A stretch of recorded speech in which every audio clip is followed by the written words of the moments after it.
Hi everyone, in today's class I will be explaining you exercise 8b from class 8th standard and the book you know that this book is S. Chand Composite Mathematics।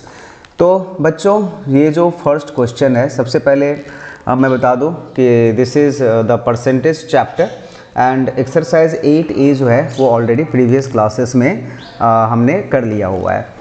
A man whose income is rupees 576 a year spends rupees 432 a year. That means यहाँ पर जो income है वो कितना है?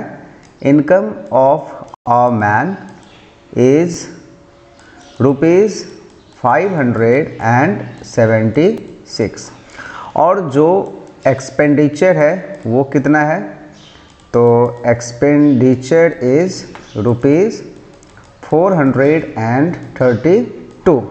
तो इसका मतलब इसका जो सेविंग है वो कितना हो गया? तो वी ऑल नो जितना इनकम है उसमें से अगर हम लोग एक्सपेंडिचर को माइनस कर दें तो सेविंग जो है वो उतना ही रुपया होगा। तो इसको माइनस करने पर 6 में से 2 सब्ट्रैक्ट करेंगे तो 4, 7 minus 3 is 4 and 5 minus 4 is 1। That means rupees 144 is the saving.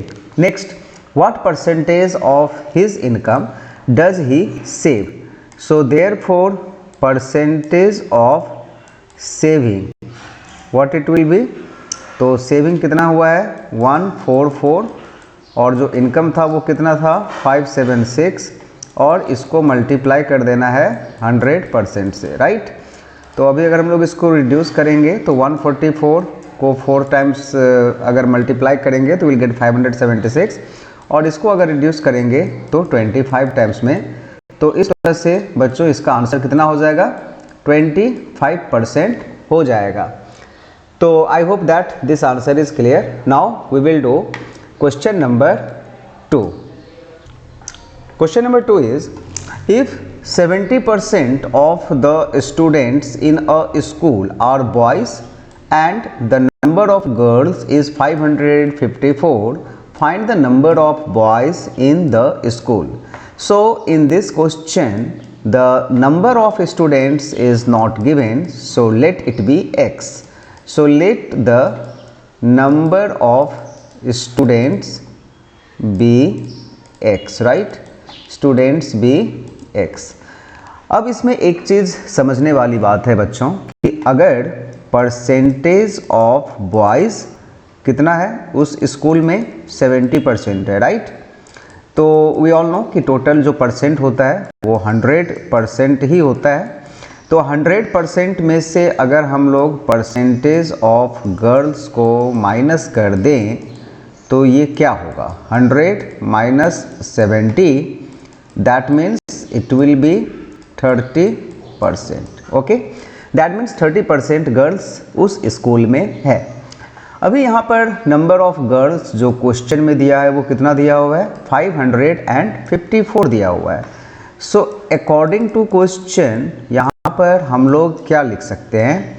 लिख सकते हैं कि 30% of x is how much? This is 554। 554 नहीं है, 540 है, राइट? सो ये इक्वेशन बन गया and now this is like you know linear equation जो हम लोगों ने पढ़ा हुआ था। It is almost like that only. तो 30x by 100 is equal to 540 और इस तरह से इफ़ वी कैलकुलेट x तो ये कितना हो जाएगा? 540 multiply by 100 and this will be divided by 30। तो 30 से इसको रिड्यूस करते हैं, 0 और 0 कट हो गया और 3 से इसको हम लोग अगर काटेंगे तो 18 टाइम्स में कटेगा और इस तरह से जो इसका आंसर हो गया वो कितना हो गया? 1800 हो गया। दैट मीन्स यहाँ पर इस तरह से फाइनल आंसर हम लोग एक बार लिख देंगे कि hence the number of boys निकालना है ना, नंबर ऑफ बॉयज़। अब नंबर ऑफ बॉयज़ हम लोग यहाँ पर 2 मेथड से निकाल सकते हैं, या तो 70% ऑफ 1800 और नहीं तो 1800 में से जो गर्ल्स है 540 इसको माइनस करके भी हम लोग निकाल सकते हैं नंबर ऑफ बॉयज़। तो नंबर ऑफ बॉयज़ कितना हो गया 1260। So this is the answer for question number 2 and I hope that the answer is clear to you. Let's do now question number 3।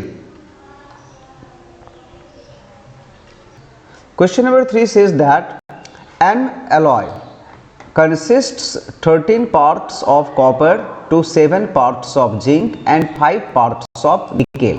तो सबसे पहले यहाँ पर क्या क्या है एलॉय में, जो कॉपर का पार्ट्स है वो यहाँ पर कितना है, parts of copper in an alloy, मैं यहाँ पर नहीं लिख रहा हूँ 13, राइट।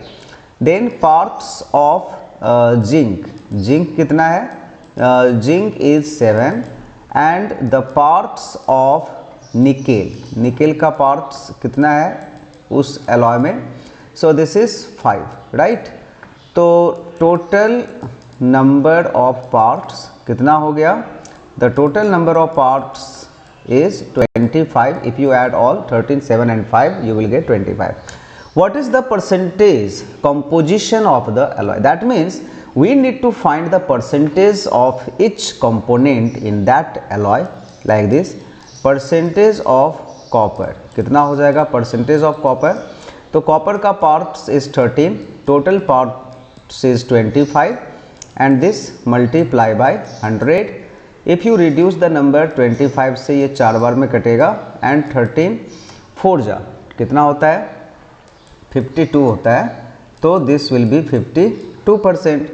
Now percentage of यहाँ पर निकालना है मुझे किसका, जिंक का, तो जिंक का जो परसेंटेज है what it will be 7/25 multiply by 100%, और यहाँ पर भी जो है ये 4 बार में कट जाएगा and this will come 28%. Now the next what is left last, percentage of nickel, तो परसेंटेज ऑफ निकेल क्या होगा 5 will be up divided by 25 है ना, total 25 and multiply by 100%. Now reduce the number, तो 25 4 जा 100, तो ये हो जाएगा 20%. तो इस तरह से आंसर क्या हो गया 52%, 28% and 20%. Now if you know, if you want to confirm that whether the answer is right or not, so if we add all these percentage it should come 100%, right. चलिए ऐड करते हैं, 8 + 2 हो गया 10 का 0 carries 1, 5 + 1 6 + 2 8 and +10. That means हम लोगों का जो यहाँ पर कैलकुलेशन है दैट इज़ परफेक्ट, और इस तरह से जो इसका आंसर है वो यही हो गया. तो आज के क्लास में जो फर्स्ट डे का क्लास है उसमें हम लोग 8B का क्वेश्चन नंबर 1 2 3 को समझे हैं, and in my next video I will be explaining you that the rest of the question of this exercise, that means question number 4 and onwards. So that's all for today's class. Thank you everyone for watching this video. Bye bye.